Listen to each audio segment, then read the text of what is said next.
Magandang araw mga kaibigan. Okay, kanina umaga si Fair Lady Maharlika nagpadala sa akin ng picture. Sabi niya, General, tignan mo ang picture nito. Nako, pagtanggap ko, grabe. Yan po, si Tatay Digong. O, anong kinakain?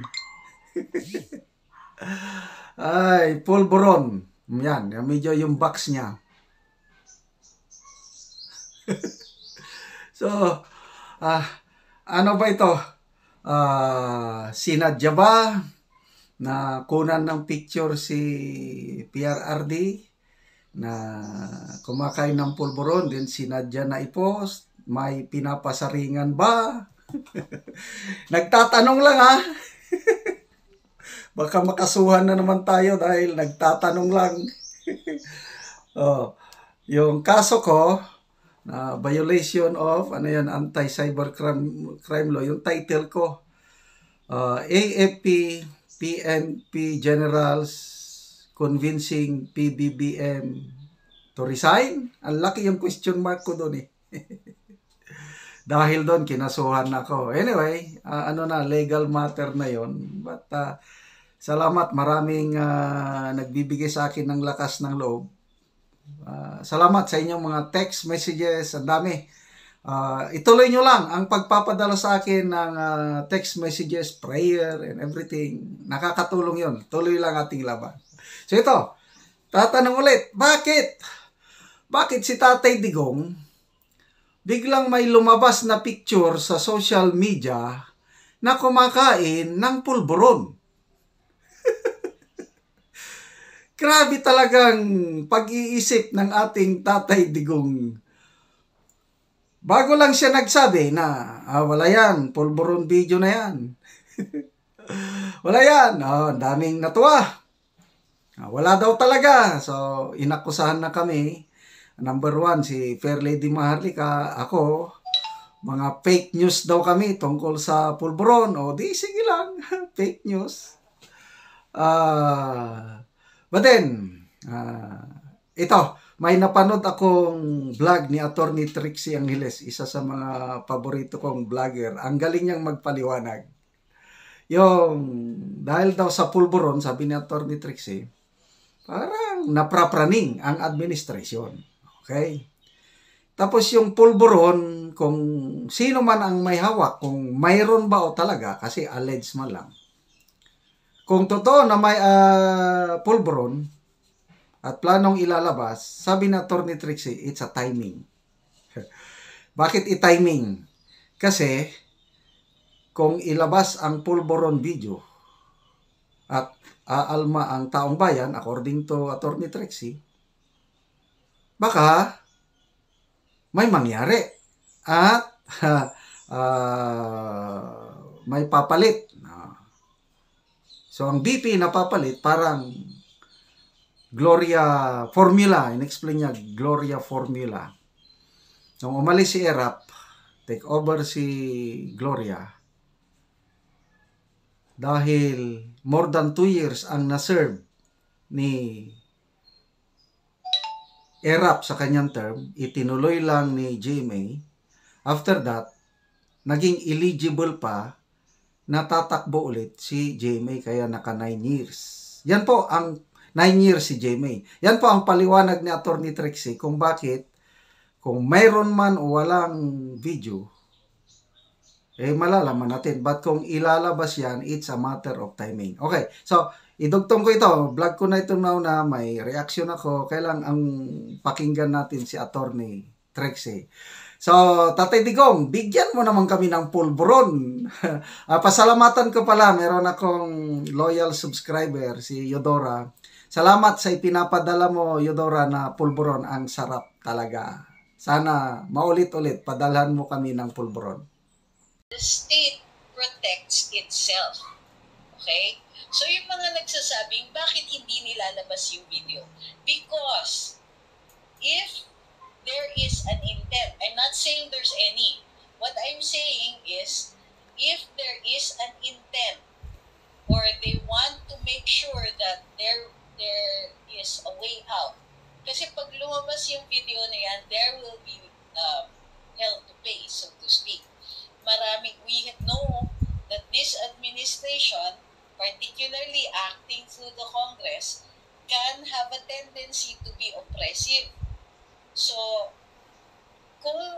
ilabas ang video na yan, kailangan may counter threat. And the counter threat is that should there be an uprising, a legal one or whatever, then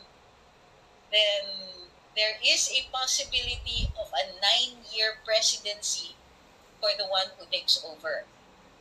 Okay? So, naintindihan nyo kung bakit timing yan. That's why no matter what you say, no matter what the pressure, yung sabi, ilabas niya yan, hindi yan ilalabas if it exists. Okay? On a strategic viewpoint, if it does exist, hindi yan talaga lalabas ngayon. Kasi masyadong maaga. Look, hypothetically, let's say there is a president, Philippine president, and unstable siya. If early in his term, let's say within 1 year, he has to cede his position and it goes to the vice president. The vice president will only serve for the term vacated by the president. Gets nyo? Pero, kung after 2 years, ay nag-take over yung vice president because the president is incapacitated, that vice president can run for another 6 years, giving her a 9-year term based on the GMA formula. Okay? I have no opinion on this. You'll have to stop asking me opinions for now, okay? Okay. So, I hope everybody gets it. So, it is a matter of timing. So, the challenge na if it exists, then dapat lumabas na yan. But for those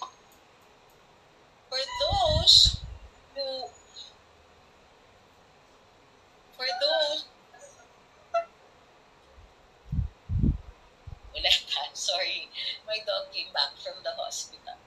Okay.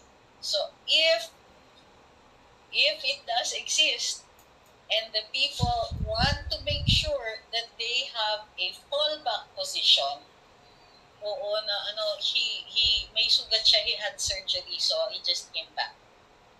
So, if whoever it is, if the vice president or whatever interest group, no, not the vice president, wala siya talaga interest, and I can say that based on my personal knowledge. Now, if there is a group that wants to take over, okay, then they cannot allow the takeover to be by right of succession right now. Kasi based on the GMA formula, sino man ang mag-take over when the president has served less than 2 years or 3 years, then that successor can only serve for the remainder of the term, which means 3 years. Okay? But if it is 3 years, then they, 3 years or more, then that person who succeeds can still run for another term. So yun po ang hindi na nakikita ng mga nagcha-challenge. Yung mga nagsasabi na oy, kung totoo yan, ba't di nilalabas? Kasi masama pa ang timing. Okay? So, why did I use this one? Bakit ito ang tingin natin na na possibility? Because ever since, from the start, alam natin na ang kapraningan ng administrasyon kay VP Inday is baka sila maerap. Okay? Now, bakit sila praning na baka sila maerap? Because they are aware that for so many months already, or for over a year or so, sino tong why are you so clean? Ano sinasabi mo? Sino kausap niyo? Wala naman akong sinabing clean. Pinagsasabi nito. Okay, next. So, kung right of succession, di ba, kung may magsasucceed sa presidency, the amount of time that successor will serve will depend on how long this president serves. So, yung kapraningan nga will, kasi kung less than, kung remainder lang ng term ng presidente, then 2028, yung elections will still be hit or miss. Okay, ito na. Explain ko lang, summarize ko rin. Hindi pa pwedeng ilabas ang Polvoron video ngayon dahil hindi pa timing. Ang na-serve ng Pangulo is less than 2 years pa. Kasi meron ng ruling ang Supreme Court. Itong si GMA nung nag-take over siya, question, pwede pa ba siyang mag-re-elect as president? Sabi ng Supreme Court, pwede. Kasi si Erap nakaserve ng more than 2 years. So dahil more than 2 years ang serbisyo ni Erap as a president, nag-take over si GMA, itinuloy lang niya yung hindi na serbisyuhan ni Erap. Okay? So, 3 years or more na lang. So, ang desisyon ng Supreme Court, ruling na ito eh.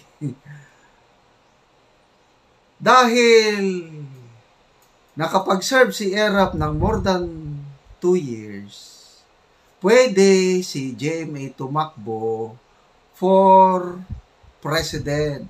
Kaya, all in all, halos 9 years si GMA. Kaya, timing. Okay, so, sa mga nag-aapura na ilabas na, maghintay kayo. To me, personal opinion ko lang ito, mas maganda huwag mo nang ilabas. Sinasabi ni Atty. Trixie na walang ambisyon si VP Sara na maging presidente. Ganon din ang sinasabi ni PRRD. Huwag na, tama na yan, VP. Ganon ang sinasabi. Ako naman, ano ang aking nakikita o ang aking gusto? Opinion ko lang ito. Gusto ko si VP Sara maging presidente. Yan lang akin. Actually, yan ang original choice ko. Noong election May 2022, bago sila nag-file ng Certificate of Candidacy, Mayor Inday Sara na ang aking manok. Kahit Marcos loyalist ako, kaming pamilya Marcos loyal, Ilocano kami. Malaking utang na loob namin kay Marcos Sr. at kay First Lady Imelda.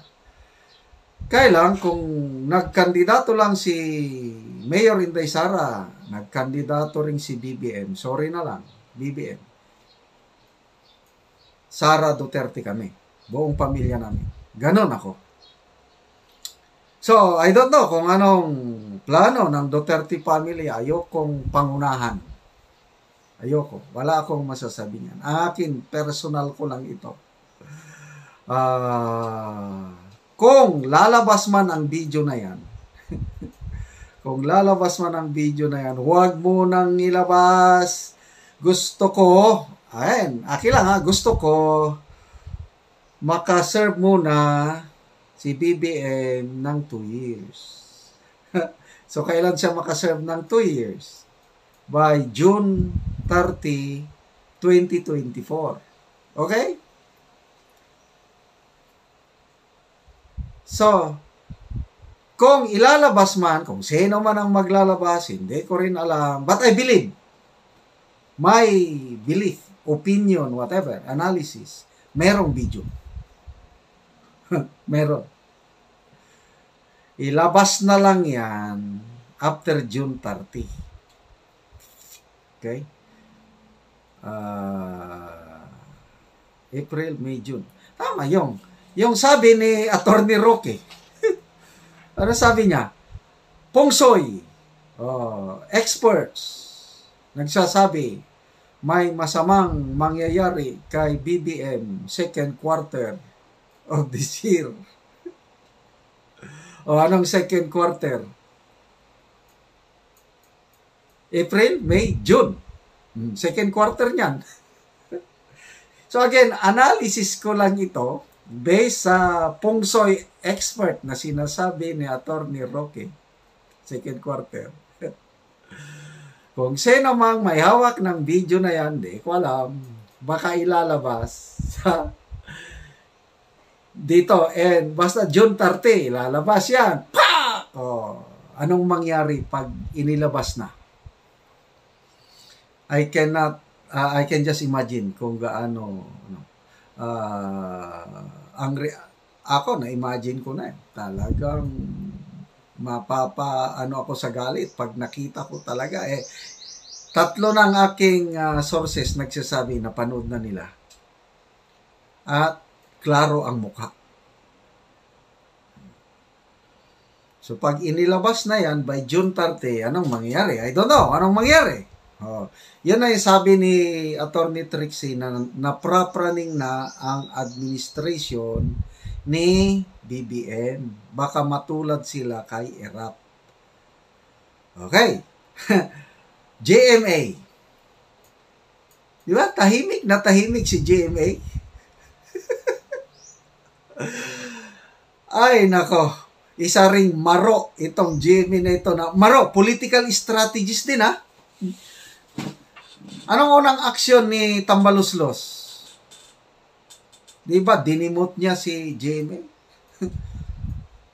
Sanggang dikit. Parang, I don't know, anong relationship ni BP Sara at GMA? Yan, parang nanay ni Sara, na BP Sara si GMA sa tingin ko. Nung dinimot, tinanggal. Galit na galit si BP Sara. Kaya lumabas yung word na Tambaluslos. Hindi kaya, another opinion, hindi kaya ang advisor ng mga Duterte itong si GMA na wag nyo munang ilabas yan. Tularan nyo ako dahil naka 9 years ako. Sara, gusto mo ba 4 years ka lang na magpresidente? Kung mailabas yan? Huwag ilabas. Dapat, kung ilabas yan at may mangyari at ikaw ang susunod, dapat makakandidato ka rin sa 2028 for another 6 years. Yan lang ang parang nakikita kong senaryo at naprapraning na talagang Malacanang. Bakit hindi nila sinasagot? I don't know. Wala silang may sagot. Tahimik na tahimik. At hinintay pa nila si TRRD na sumagot. Wala yan. Kaya rejoicing ang Malacanang ngayon. Sige lang, rejoice lang kayo. Kailan may kasabihan. Sa akin ang huling halakhak. So, kanino ang huling halakhak? Kampo ng BBM, Marcos o kampo ng Duterte? Kayo nang Salamat Attorney Trixie sa napakagandang paliwanag nyo. Na-confirm yung aking analysis. Mga 2 days ago, yun na yung pumasok sa isip ko. Kaya iblinag ko na rin ito para nasa inyo kung maniwala kayo hindi. Ang amin, opinion lang. Okay? Naprapraning na ang administrasyong ito. Baka matulad sila ni ERAP. Baka ma-apply ulit ang GMA formula ng Supreme Court. Okay. So, sa mga nag-atat na makita ang video na yan, sana lawakan nyo ang inyong pag-isip. Mayroong strategic viewpoint. Okay? Nag-iisip ang mga politiko strategic. Kung ilabas ngayon, tactical yan, yung immediate lang. Dapat mag-isip tayo strategic. Yun ang sinasabi ni Attorney Trixie.